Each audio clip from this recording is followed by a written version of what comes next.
ایک اور حدیث پاک اس کے اندر بھی امام الانبیاء نے 3 افراد کا ذکر کیا اور ان 3 افراد کا بھی قیامت والے دن کوئی حساب و کتاب نہیں ہو. اس میں پہلے نمبر پہ ہے دین پڑھنے والا. کیا پڑھنے والا؟ دین پڑھنے والا. علم دین کے دوران اگر بندہ فوت ہو جائے تو ایسے بندے کا بھی کوئی حساب و کتاب نہیں ہے. یہ بغیر حساب و کتاب کے جنت میں جائے گا. یہ علم دین پڑھنے والا جیتا جاگتا، امام راسی نے حدیث نقل کی ہے، من سرہ ان ینظر الی اتقاء اللہ من النار فلینظر الی المتعلمین. جس نے جیتے جاگتے جنتی کو دیکھنا ہو تو دین پڑھنے والے طالب علم کو دیکھنا. اب اس میں عمر کا ذکر تو ہے نہیں، انجنی کے بچے پڑھیں ان کا بندہ دیدار کرتے ہو، یہ بابا بھی اگر شروع کر دے وہ بھی اس کو دیکھنے والا بھی ایسے سمجھے کہ وہ جنتی کا دیدار کر رہا. نہ پڑھے بڑی حدیثیں بخاری مسلم او کی بات، یہ صرف نماز کا ترجمہ ہی پڑھنا شروع کر دے، یہ بھی تو دین کا حصہ ہے کہ کون ہے.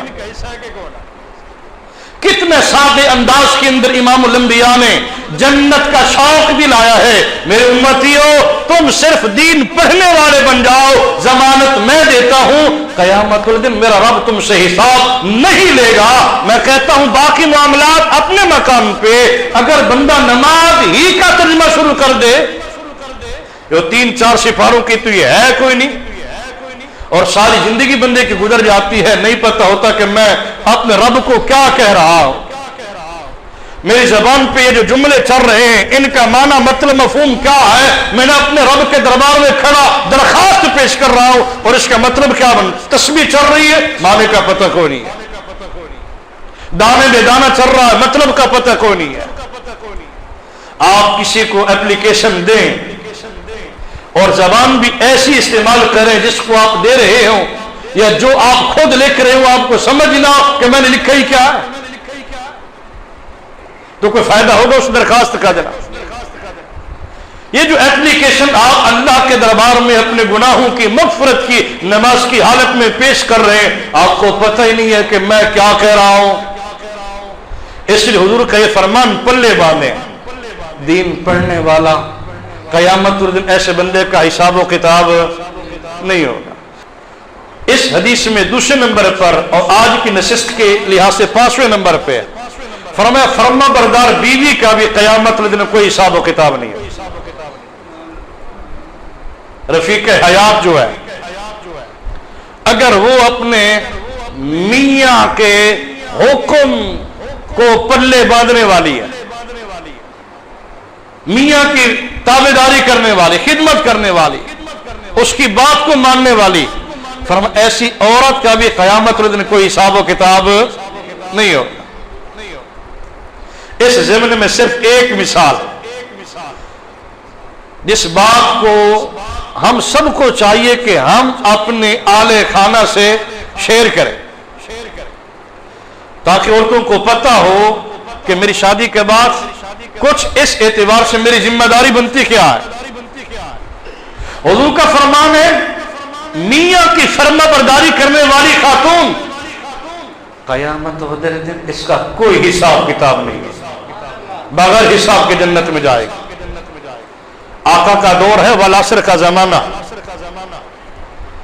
ایک بندہ سفر پہ جانے لگا اور سفر میں جانے سے پہلے اس نے اپنی بیوی کو کہا کہ میں سفر پہ جا رہا ہوں، جب تک میں واپس نہ پلٹوں تو نے دروازے سے باہر قدم نہیں رکھنا. میاں تو عورت پہ یہ حکم عائد کر دیا اور حق بھی ہے. الرجال قوامون علی النساء، قرآن کہتا ہے مرد عورتوں پہ حاکم ہے.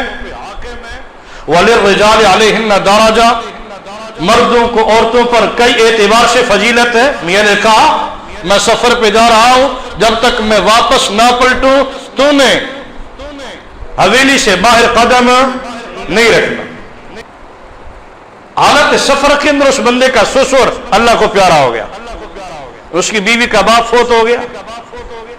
اب میاں سفر پہ ہے، بیوی نے حضور کی بارگاہ میں بندہ بھیجا حضور ابا فوت ہو گیا تے میاں دی طرف مینوں حکم ایسی کہ جدوں تے میں واپس نہ آ جاواں تو بار قدم نہیں رکھنا. سونا ہن میرے واسطے حکم کی ہے کہ میں پیو دے فوت ہون تو بعد اپنے اما بابا دے گھر جا سکنی ہاں جبکہ میرا میاں مینوں منع کر گیا. جب اس خاتون نے سرکار کی بارگاہ میں بندہ بھیجا یہ مسئلہ پوچھوانے کے لیے، آقا نے جواب دیا بیٹی تجھے میری طرف سے بھی اجازت نہیں ہے، اپنے میاں کے حکم کی فرمانبرداری کر. تیرا جو میاں کہہ گیا تھا اس پہ پہرا دے. تیرا باپ مر گیا، تیرے باپ کے مرنے کے باوجود بھی تو اپنے میاں کے حکم کی خلاف ورزی کرتے ہوئے باپ کے گھر میں نہیں جا سکتے. اور گل اور پکی ہو گئی، بن پوچھے لگ جاندی تو پتہ نہیں پھر کے بننا ہی. جب یہ مسئلہ امام الانبیاء کی بارگاہ سے آ گیا اس خاتون نے باہر قدم نہیں رکھا.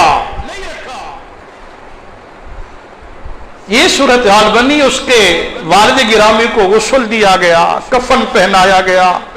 نماز جنازہ پڑھنے کے بعد اب جب دفن کے لیے لے جا رہے تھے تو کچھ نے کہا چلو بیٹی کے دروازے پہ لے جاؤ، اس کی بیٹی گھر کے اندر کھڑی ہو کے باپ کا چہرہ تو دیکھ لے. یہ کام کیا گیا. اس خاتون نے باہر قدم نہیں رکھا کہ میاں کے حکم کی نافرمانی نہ ہو جائے. ہون تے کرم والے فون تے پوچھنا بھی گوارا نہیں کر دیا جناب، محسوس نہ کرنا. میں نے یہ بات عرض کرنے سے پہلے عرض کیا ہے ہمیں چاہیے، یہ امام الانبیاء کے دور کی بات ہے، یہ صحابی رسول کے ساتھ بیتنے والا اور صحابیہ کے ساتھ بیتنے والا یہ واقعہ ہے. جب ہم اپنی بیٹیوں کے ساتھ، اپنی ماؤں کے ساتھ، اپنی بیویوں کے ساتھ، اہل خانہ کے ساتھ یہ بات اللہ کی رضا کی خاطر شیئر کریں گے، نانا تو جس کے نکاح میں ہے آپ اس کے حکم پہ پہرا دے، تیری جنت بھی وہی ہے، تیری دولت بھی وہی ہے. اگر تیرا میاں تجھ پہ راضی ہو گیا تو میرے نبی کا فرمان ہے کرما والی قیامت الدن میرا رب تجھے حساب مجھ سے نہیں لے گا، بغیر حساب کے تجھے جنت کا مالک بنا دے. اس نیت پہ جب ہم شیئر کریں گے تو یقین کامل ہے کچھ نہ کچھ بات صاحب ایمان اس کلمہ گو خاتون کے ذہن میں ضرور جائے، اور اس کا فیض بھی ہماری ماؤں بہنوں بیٹیوں کو نصیب ہوگا، اور گھر کے اندر بھی خدا کی رحمت یقیناً اترے گی. تو باپ کا باہر جنازہ پڑا ہے، بیٹی نے کیوار سے اندر کھڑا ہو کے باپ کا آخری دیدار کیا، دفن کر دیا گیا. وہی جو رات تھی اسی رات وہ باپ اپنی بیٹی کو خواب میں مل رہا، بڑا خوش باپ جناب، کپڑے بڑا عمدہ، چہرے پہ حساست بساست ہے، خوشی کے آثار نمودار ہیں. بیٹی نے پوچھا ابا حضور مرنے کے بعد کیا بیتی؟ اب غور سے سننا، باپ نے جو جملہ بولا فرمایا بیٹی جیڑی تو اپنے میاں دے گل دے پہرا دیتا ہے نا اس وجہ تو میرے رب نے مجھے معاف کر کے جنت کا مالک بنا دیا. پتہ چلی خاوند کی فرما برداری کس کی؟ یہ نہیں کہ سارے ٹبر دی من نے، یہ بھی ذہن میں رکھیں. یہ بھی ہمارے معاشرے میں غلط فہمی ہے، نوکرانی سمجھا جاتا ہے، غلط بات ہے. گھر میں ایک کام کرنے والی بڑھ گئی، غلط بات ہے. جو حقوق میاں کے ذمہ ہے وہ اس کی ذمہ داری وہ نبھائے، جو عورت کی ذمہ داری ہے وہ نبھائے. اور اللہ رسول کے حکم کے مطابق جب دونوں گھر چلیں گے رب بھی راضی ہوگا، رب کا سونا محبوب بھی. اور یہ بھی ذہن میں رکھیں میاں ناجائز بھی حکم نہ منوائے. اس موضوع پہ بھی انشاءاللہ گفتگو ہوگی. خام خواہ کی ناجائز فرمائشیں میاں کی طرف سے بھی نہ ہوں. آقا کا فرمان ہے خیر حکم لیا علی تو بھی تو سب تو چنگا ہوئے جڑے اپنے گھر واسطے چنگا ہے. باہر بڑا ہمارا اخلاق ہو، بڑی زبان اچھی ہو، گھر میں تھانے دار بن کے رہے تو ہم تکے کے بھی نہیں اللہ کے دربار کے اندر. کوئی کام نہیں آئے گی ہماری یہ نماز اگر ہماری زبان ٹھیک ہے، ہمارا اخلاق ٹھیک ہے، برتاؤ ٹھیک ہے، پھر چھوٹی نیکی بھی اللہ کے دربار میں قبول ہو جاتی ہے. پھر وہ چھوٹی نیکی پہ بھی اللہ اجر ثواب زیادہ عطا فرماتا ہے. تو فرما بردار بیوی قیامت والے دن بغیر حساب تیسرے اور آخری نمبر پر آج کی نشست میں آقا کا فرمان ہے، نبی کریم صلی اللہ علیہ وسلم نے ارشاد فرمایا، ماں باپ کی خدمت کرنے والا بھی قیامت والے دن بلا حساب کے جنت میں جا۔ علامہ عبد الرحمن المعروف جلال الدین سیوطی رحمۃ اللہ تعالی کی کتاب ہے البدور السافرہ فی احوال الآخرہ، انہوں نے یہ حدیث نقل کی ہے۔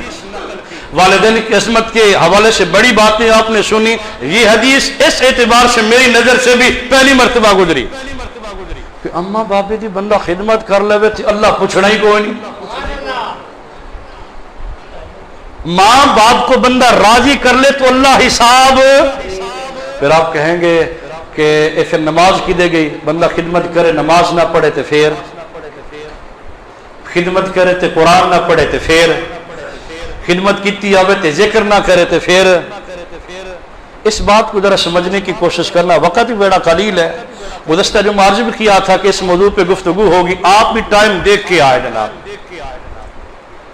جو بندہ نماز نہیں پڑھ رہا نا، وہ یہ نہ سمجھے کہ میرے پاس ٹائم کوئی نہیں۔ حقیقت یہ ہے کہ اللہ اسے اپنے گھر میں آنے نہیں دے رہا۔ سادہ لفظ اللہ سے ادھے کو ناراض ہے، اس واسطے وہ نماز ایڈی کی جرات ہے کہ میرے کو ٹائم کوئی نہیں۔ رب ناراض ہے، نہیں آنے دیتا۔ اور جب اماں بابے دی بندہ خدمت کردا، اماں بابا راضی ہو جانے میں او دعا کر دیں تو پھر رب راضی ہو جاتا ہے، پھر بے نمازی بھی نمازی بن جاتا ہے، پھر ذکر کرنے والا بھی بن جاتا ہے، پھر قرآن پڑھنے والا۔ یعنی یہ اصول اور ضابطہ ہے کہ ان کو خوش کرو اگر اس کو خوش کرنا ہے، ان کو راضی رکھو اگر اس کو راضی رکھنا ہے، ان کو منا لو اگر اس کو منانا ہے۔ جب یہ مانیں گے وہ مان جائے گا، جب یہ راضی ہوں گے وہ راضی ہو جائے گا، جب یہ خوش ہوں گے تو وہ بھی خوش ہو جائے گا۔